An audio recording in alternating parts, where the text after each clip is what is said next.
Hello दोस्तों, कैसे हैं आप सब। मैं उम्मीद करता हूं कि आप सब बहुत अच्छे होंगे और अपनी पढ़ाई को बहुत अच्छे से कर रहे होंगे। इस क्लास में मैं आपको समाकलन की प्रश्नावली 7.2 के कुछ एग्जाम्पल कराऊंगा जो कि प्रतिस्थापन विधि से किए जाएंगे। यानी 7.2 जो प्रश्नावली है समाकलन की, उसमें प्रतिस्थापन विधि से ही सारे के सारे सवाल किए जाएंगे। पहले हम इन सभी उदाहरण को कर लेते हैं, उसके बाद उन प्रश्नों को करेंगे, है ना। आपसे मेरी एक रिक्वेस्ट है कि चैनल को सब्सक्राइब कर लो और बेल आइकन को दबा दो ताकि आपके पास हर एक वीडियो का नोटिफिकेशन टाइम टू टाइम पहुंचता रहे। तो पहला सवाल है, हमें साइन एम एक्स का समाकलन करना है। तो किस तरह से करेंगे, बस आपको पहले समझना है ध्यान से। यहाँ हम दिया है, हमें क्या दिया है। सबसे पहले तो आपको सवाल को लिखना है। दिया है समाकलन को बोल लिखते हैं, दर्शाते हैं आई से। आई बराबर इंटीग्रेशन साइन एम एक्स और डी एक्स। तो यहाँ हम मानेंगे, माना एम एक्स बराबर टी। अब टी के सापेक्ष अवकलन कर दो या एक्स के सापेक्ष अवकलन कर दो। तो अवकलन करने के बाद हमारे यहाँ से आएगा एम डी एक्स बराबर डी टी। यानी टी के सापेक्ष अवकलन करते तो D x upon D T आता, इधर टी का अवकलन एक हो जाता। तो जो यहाँ पर D x upon D T आता ना, उसका डी टी को हमने इधर भेज दिया है। अब यहाँ से हमें क्या मिलेगा, यहाँ से हमें मिलेगा डी एक्स बराबर 1/m डी टी। यानी जो सवाल दे रखा है integration sine m x d x, तो इस डी एक्स के स्थान पर हम रख देंगे क्या, 1/m और डी टी। और साथ ही साथ एम एक्स के स्थान पर रख देंगे क्या, टी। ऐसा क्यों कर रहे हैं, ऐसा इसलिए कर रहे हैं क्योंकि मैंने जो पहली क्लास में आपको जो बेसिक फॉर्मूले कराए थे, वो बेसिक फॉर्मूले इस तरह से होते हैं जैसे साइन एक्स का समाकलन। लेकिन यहाँ पर एक्स की जगह किसने ली है, एम एक्स ने। ठीक है, इसलिए प्रतिस्थापन विधि का यूज करते हैं। तो कंडीशन बनेगी हमारी, यहाँ से 1/m को बाहर रख लेंगे, समाकलन यानी इंटीग्रेशन का चिन्ह साइन एम एक्स की जगह पर टी और डी एक्स की जगह पर डी टी। अब टी के सापेक्ष समाकलन हो जाएगा। तो 1/m साइन का समाकलन होता है माइनस के कॉस, तो माइनस यहाँ लगा लेते हैं, कॉस टी प्लस के सी। अब टी की वैल्यू वापस कर दो, तो यहाँ से जो हमारा फाइनल आंसर आएगा माइनस के 1/m cos M x plus के सी। ये रहा हमारा फाइनल आंसर। अभी तो ये पहला सवाल है इसलिए आपके कम समझ में आया होगा, लेकिन धीरे धीरे बिल्कुल एकदम कंप्लीट समझ में आ जाएगा। दूसरा सवाल है, देखो हमें समाकलन करना है किसका, 2x साइन ब्रैकेट में x² + 1 का। तो यहाँ हमें किसके बराबर t मानना पड़ेगा, यहाँ हम मानेंगे x² + 1 के बराबर t। क्यों, ऐसा क्यों, इसके बराबर t क्यों नहीं मान रहे। इसके पीछे की वजह ये है कि एक समाकलन का फॉर्मूला होता है साइन एक्स का। साइन एक्स का समाकलन होता है माइनस के कॉस एक्स प्लस के सी। अब चूंकि देखो अगर यहाँ पर साइन एक्स होता तो हम इसके बराबर नहीं मानते टी, क्योंकि एक्स की जगह यहाँ पर किसने ली है, एक्स की जगह ली है x² + 1 ने। तो इसी के बराबर टी मानो, माना x² + 1 बराबर टी। अब टी के सापेक्ष अवकलन करेंगे, टी के सापेक्ष अवकलन करेंगे तो यहाँ से आएगा 2x dx बराबर dt। चूँकि एक का अवकलन 0 हो जाएगा और टी का अवकलन 1 होगा, लेकिन x का टी के सापेक्ष करेंगे तो dx/dt आएगा। dt को बट्टे से यहाँ पर ला दिया है सामने, तो यहाँ से कंडीशन बन के आ गई 2x और यहाँ पे dx लगा है वो। ठीक है, 2x और dx इंटू में 2x dx की जगह पे क्या रख देंगे, ओनली dt रख देंगे।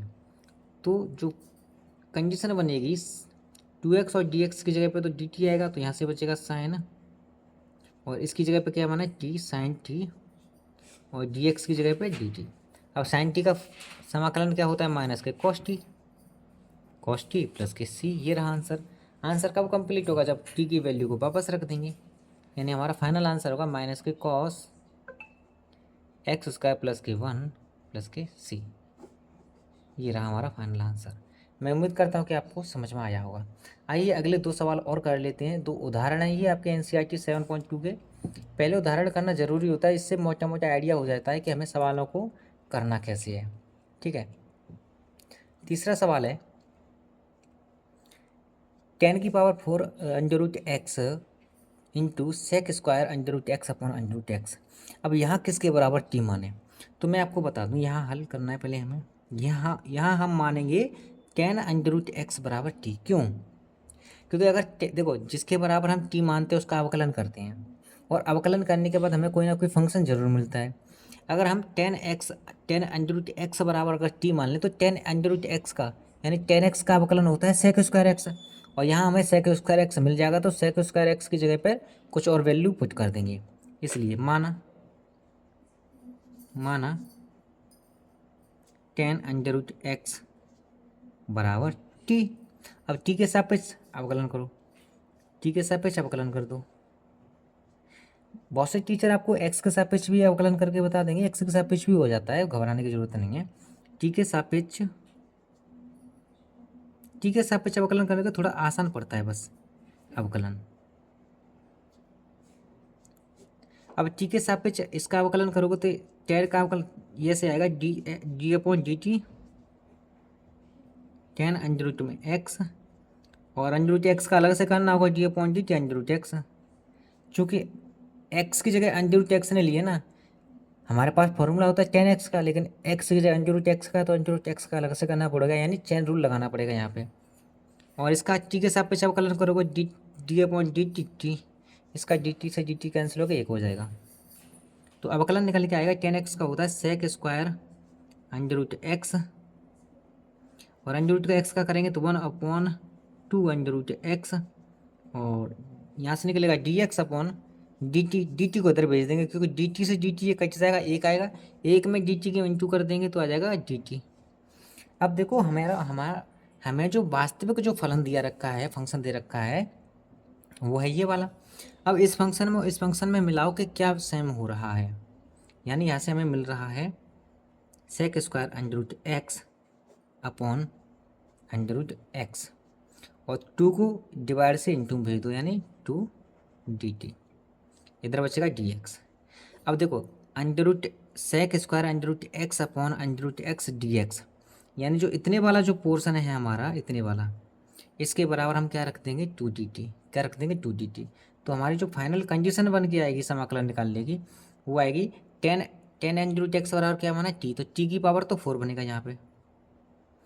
अब देखो ये जो कंडीशन है ये यहाँ आई है sec square under root x d x upon under root x, तो इसके बराबर क्या रख देंगे 2 डी टी, 2 को ले लेंगे हम बाहर और डी टी को रख देंगे यहाँ। अब इसका समाकलन करना है, इसका समाकलन करोगे तो 2, और टी की पावर कितनी आ जाएगी 4 1 5 अपॉन 5 प्लस का सी, और टी का मान वापस कर दो, टी का मान वापस कर दो कि टी बराबर क्या है टेन अंडर रूट एक्स, यानी 2/5 10 की power 5 under root x plus के सी। ये रहा इसका फाइनल आंसर। अगला और आखिरी उदाहरण है हमारा, ठीक है, अगला और आखिरी उदाहरण है जिसको समझने के बाद हम प्रश्नावली स्टार्ट कर देंगे। देखो अब यहाँ सोचो कि यहाँ किसके बराबर टी मान है, तो एक फॉर्मूला मैंने आपको लिखाया है, समाकलन होता है साइन एक्स का डायरेक्ट माइनस के कॉस एक्स। अगर यहाँ साइन एक्स होता, यहाँ अगर साइन एक्स होता तो हमें करने की ज़रूरत ही नहीं पड़ती, मानने की ज़रूरत नहीं पड़ती, लेकिन यहाँ एक्स की जगह किसने लिए टेन इनवर्स एक्स ने, एक्स की जगह टेन इनवर्स एक्स ने लिए, तो इसी के बराबर टी मानो, माना टेन इनवर्स एक्स बराबर टी।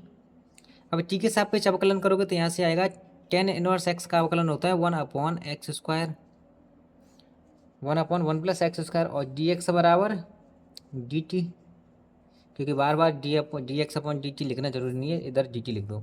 अब कंडीशन देखो, कंडीशन चेक करो, देखो ये बट्टे में, तो बट्टे में यहाँ आया है और डी एक्स आया है, यानी D x upon 1 plus x square, D x upon 1 plus x square की जगह पे क्या रख देंगे डी टी। क्यों रखेंगे, रखना जरूरी है क्योंकि हम प्रतिस्थापित कर रहे हैं, क्योंकि टेन इनवर्स एक्स की जगह पर क्या रख रहे हैं टी, तो हमें टी के सापेक्ष समाकलन करना होगा तो क्या रखेंगे डी टी, यानी फाइनल कंडीशन बन के आएगी साइन टी और डी टी।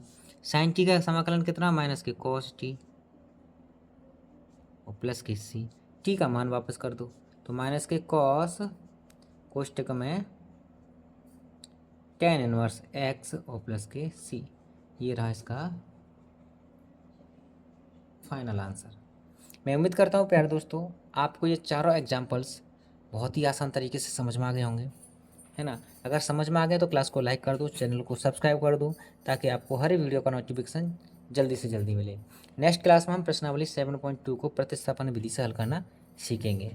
ठीक है, हर एक प्रश्न को हल करना सीखेंगे डिटेल में, बहुत ही शानदार तरीके से। अगर आप अपने गणित को मजबूत करना चाहते हैं तो इस चैनल से जुड़ जाओ।